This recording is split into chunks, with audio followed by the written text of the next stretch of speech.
All right, so WWDC is coming up soon, and it got me thinking, what are we going to see at WWDC that pertains to all of us Final Cut Pro fans or just video editors in general? Last year at WWDC, I was surprised to see a segment toward the beginning in the VisionOS section that talked about Final Cut Pro specifically, even mentioning an update that was going to come later that year. Now, all of that revolved around support for spatial video. And when I was at NAB this year, I saw Blackmagic Design's spatial video camera. In the Canon booth, I saw the lenses that allow you to record in spatial video. So we can see that things are moving forward with more spatial video capabilities in Apple hardware and software. Now, Apple also mentioned in WWDC last year all kinds of stuff about immersive video. And while I was at NAB in Las Vegas, my good friend Brandon Talbot brought his Vision Pro, and I got to experience the Metallica concert in full immersive video. Now, I'm working on a video that goes more in depth about my experience watching that and what I think it means for the future of video and a device like the Vision Pro as it relates to all of us spending more time in screens and consuming content that Apple is betting on is going to need to be spatial and immersive to continue to get us to spend more time in cyberspace, the internet, in the magic rectangle, etc. So what does all this mean as it relates to Final Cut Pro and video editing? I think there's a strong likelihood of seeing something mentioned regarding video editing, filmmaking, or even specifically Final Cut Pro in the VisionOS portion of the WWDC keynote. I think Apple, again, is really doubling down and betting hard on spatial and immersive content. And I imagine they're going to want to make sure that Final Cut Pro is equipped to handle the creation of content and films and all of that for not only the Apple TV Plus platform, but for other video platforms as well, primarily YouTube. Now, are we going to see an announcement that YouTube is going to support spatial or immersive video? I don't know if we're quite there yet, but I have to think that Apple is hoping to spread immersive video to other areas where people can use VisionOS to watch content in other places. Obviously, that's something that's going to help sell Vision Pro units, and if Apple does come up with a less expensive sort of Air or light version of the Vision Pro, immersive video is going to be a big part of why people want to use it. So definitely pay close attention to the VisionOS portion of the keynote. Last year it came at the beginning of the keynote, so we might see some really cool stuff as it relates to Final Cut Pro when they talk about spatial video and immersive video. The other thing that you might see in the VisionOS section is just improvements to how you can use spatial computing to use Final Cut Pro or other Pro applications. Apple tends to demo DaVinci Resolve, Premiere Pro, things like that, just to sort of spread the love across all the different Pro apps that people use on their Macs or their Vision Pros, iPhones, etc. So look closely there at any improvements to spatial computing as it relates to VisionOS. I know that some of my friends, especially I mentioned Brandon Talbot, loves using the Vision Pro to edit in Final Cut Pro. So I definitely think that that's a portion of the keynote that's going to relate to all of us who are interested in Final Cut and video editing. Now, last year, Apple spent a majority of the keynote talking about Apple Intelligence. I don't think it's going to occupy quite the same real estate this year as it did last year, primarily because Apple Intelligence was a brand new thing last year, and they had a lot of information to disseminate. This year, we're going to be talking about improvements to things like Image Playground, maybe even the Photos app and what you can do to manipulate photos, make them spatial, make them immersive, make them remove objects, things like that. And this is where I'm going to be studying for clues as to what might be coming for Final Cut. I think that at WWDC, you're only going to see the sort of casual mention of Final Cut Pro, sort of like we did last year where Craig mentioned Final Cut Pro as it related to the iPhone mirroring feature in macOS Sequoia.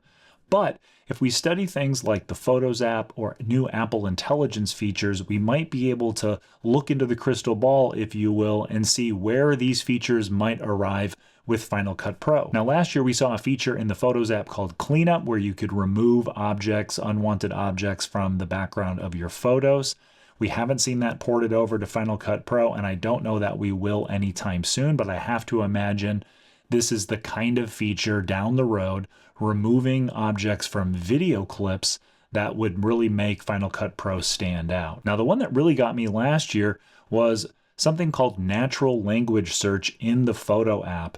Apple demoed how you can search your photos and video files that are stored in the Photos app using much more natural language search terms. At the time, in the Photos app, you had to use simple search queries like tree or pink or car, things like that, to get videos and photos to show you anything that you had in your library that contained those elements. Now you can type in a much more natural language thing, and I'm hoping that this is something that will port over to Final Cut Pro. Now, I've been talking for a long time about my desire to sort of have Final Cut Pro auto log your footage with objects and colors and shapes and people and faces, all that stuff, and to make it searchable in the browser so that you can locate clips immediately, or even searching the audio in the clips. Like, for example, in this WWDC keynote from last year, how can I search in the browser for when Final Cut Pro is mentioned by sound?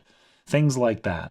So I'm going to be studying anything that they show in the Photos app for clues for what might be coming to Final Cut Pro down the road. And I always am studying anything that's mentioned in iOS or macOS, especially as it relates to Apple Intelligence, to see what might be coming down the road. So if you're watching WWDC this year, really pay attention to those sort of clues, because we're probably not going to get a direct mention of new features in Final Cut Pro with an update that should be released soon, etc. And I believe when they mentioned Final Cut Pro in the VisionOS portion of last year's WWDC keynote, they mentioned in an update that will be coming later this year. This new professional workflow will be available this fall. Now, it's possible in the iOS portion of the keynote that we could see something where Final Cut Camera or Final Cut Pro for iPad is mentioned or even demoed. I doubt it, but it's possible that we could see a little mention there. Now, because Apple wants to use their software to sell hardware,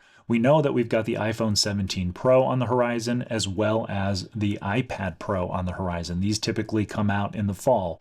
Obviously, the September event for the iPhone, that's no mystery. So we might see mention of Final Cut Camera or new features in Final Cut Pro for iPad to start building some hype for sales of the iPhone 17 and iPad Pro. Now, I have an iPad Pro. I'm happy with it. There's no expectation that I'm going to update it this fall, but I am using an iPhone 13 Pro Max.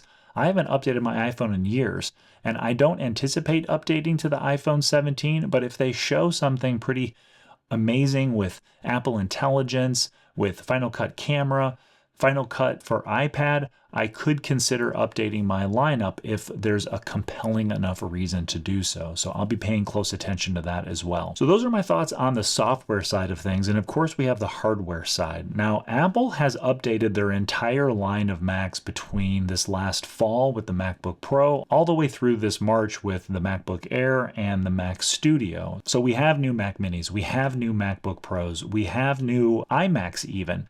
All of those computers have been updated, but they haven't updated the Mac Pro since WWDC in 2023. Now, that computer had the M2 Ultra, and they kept the new cheese grater design for that computer as well. But because the M chips require so much less hardware accessories to power it, it felt like a bit overkill to have so little volume consumed in the case for the Mac Pro. They did talk about all these add-on cards that you can put on, but for the most part, I think people felt that with the move from Intel to Apple Silicon, the Mac Pro was a much less compelling option. The Mac Mini and the Mac Studio seem to meet all of the needs for those people, even though the input and output options were significantly less than the Mac Pro. Now, this year, I'm not sure if we're going to see a physical redesign of the Mac Pro. I think that they're going to stick with the current design and let it run a little bit longer, but we could see a new M4 Ultra option or the introduction of an entirely new chip like an M3 or M4 Extreme. But I do fully expect to see an update to the Mac Pro.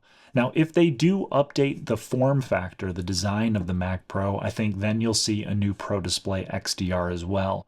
But because the Pro Display XDR is such a high-end item and it's very expensive and it matches the design of the current Mac Pro, I suspect that they're going to let it ride a few more years with the current design. Now, is there something hardware related that Apple might use to sort of fill out this huge case for the Mac Pro? Again, there was a lot of volume gained in the Mac Pro when the switch from Intel to M-powered chips occurred. So I think at the very least, even though we saw a completely new Mac Mini, I think that Apple's going to let it ride with the current Mac Pro design and just focus on getting the new processor, again, whether it's an M3 Ultra, M4 Ultra, and a possible new sort of M3, M4 Extreme chip. I think they're going to focus on getting all of that working as optimally as possible. And overall, I feel like WWDC, for those of us who are really passionate about Final Cut Pro specifically, I think it'll be a bit underwhelming. Again, Apple is really betting on spatial and immersive video and the creation of content in those forms, while all of us, I feel like, are focused on quality of life improvements with Final Cut Pro as it relates to AI features and integration. We have a whole list of things that we want to see implemented regarding AI into Final Cut Pro as quickly as possible, and with Apple trickling out some of these updates, or updates that do quite a bit of what we want, but not all of what we want. We're really clamoring for AI to be more integrated in Final Cut Pro to keep up with Premiere Pro and, of course, Blackmagic's DaVinci Resolve, which is really seeming to set the bar of AI features being implemented into the app. So again, a little underwhelming, I think, with Final Cut Pro for WWDC 2025, but I'll be watching closely for clues about new hardware and, of course, updates to the Pro apps and just updates to the process of making content and filmmaking in general as it relates to VisionOS and Apple's plans with Apple TV+. So that's all I've got for wondering what's to come as it relates to video editing and Final Cut Pro for WWDC 2025. Let me know in the comments what you think. If I'm way off, if I'm on the right track, if you have your own ideas of what you might see at WWDC, I'd love to hear from you.